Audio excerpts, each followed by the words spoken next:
great to be back in Kansas City with men. At an official Republican event, a protester confronts the U.S. Vice President about migrant children. He is quickly silenced and removed as the partisan crowd chants USA. It happened to Pence again just days later in Chicago. Same result. The heckler was shut down. Turns out there's more than one way to ambush a political foe. Opponents of the Trump agenda have begun targeting Republicans after hours, where they eat and even, yes, where they live. In tonight's Dispatch from Washington, Paul Hunter examines the shame offensive. On a warm and sunny afternoon, not too far from the White House, it's a victory party of a kind. Well, good afternoon, comrades. Good afternoon. A planning session slash fundraiser slash recap of what those here would call a hugely successful month of June. The custom clothing gives you an idea of their politics. Their words are meant to motivate. When we started this campaign, they said that you're too young, and we proved them wrong. But it's their action that's caught the attention of America. At this Mexican restaurant in downtown Washington one night last month, an ad hoc demonstration. Caught, of course, on camera by those who were there.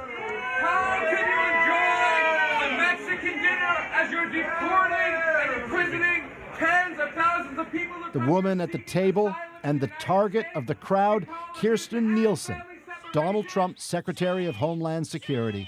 Shame! Shame!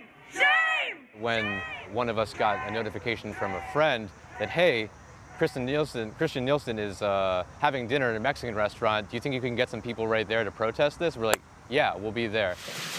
The day before the scene at the restaurant, Nielsen had defended Trump policies that led to the forced separation of migrant children from their parents. Parents who entered illegally are, by definition, criminals. The public shaming that followed has become a powerful tactic in the growing pushback against the current U.S. government. Some people have been critical of us, like saying, oh, you know, this is despicable behavior. What about the other patrons at the restaurant? You ruined their dinner. They didn't care. I can tell you for a fact that they were supportive of what we were doing. 3 of them got up and stood with us and also yelled at Kirstjen Nielsen, and a bunch of them walked out with us to say, hey, that was great what you did. We also want to get more involved. Indeed, in the age of Trump, it's become a thing. I just wanted to urge you to resign. The mom who berated Scott Pruitt, then Trump's head of the Environmental Protection Agency. He quit soon after. Vote you out! The crowd chanting at Republican Senate Majority Leader Mitch McConnell as he left a Kentucky restaurant last weekend. The Red Hen restaurant in Virginia, where Trump's press secretary Sarah Sanders was tossed out for her politics, not caught on camera, though demonstrators were later keen to remind the world it happened here. Not to mention the Democratic congresswoman who urged Americans to keep at it. And if you see anybody from that cabinet in a restaurant, in a department store, at a gasoline station, you get out and you create a crowd. Free the kids! Oh, and back to Kirstjen Nielsen. After the scene at that restaurant, those still upset with Trump's policies on migrant families went to her home in D.C. with a loudspeaker, playing back the sounds of those migrant children crying for their parents.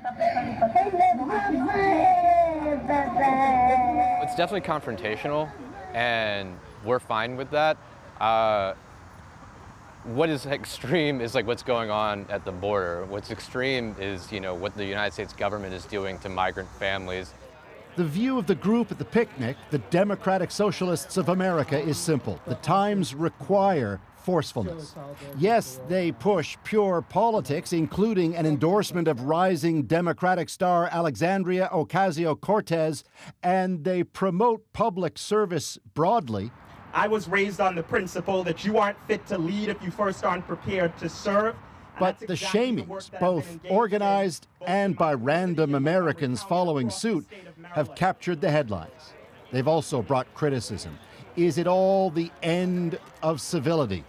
This country was founded in protest. Like, the revolutionaries, American revolutionaries, were not polite. Activist Brandy Brooks also likens it to the fight for women's suffrage and civil rights in decades gone by. So now we're having this conversation about civility as if the major way that we've seen social change throughout American history is by everyone just being super nice and not ruffling any feathers. That has never been true on any key social change in the United States. You have to have people who are willing to buck that system, and they will never be considered polite by the establishment. They will never be considered civil. And if you think it's just demonstrations, consider the extreme anti-Trump messaging throughout the U.S. Capitol by other protesters equally angry about what's happening in this country.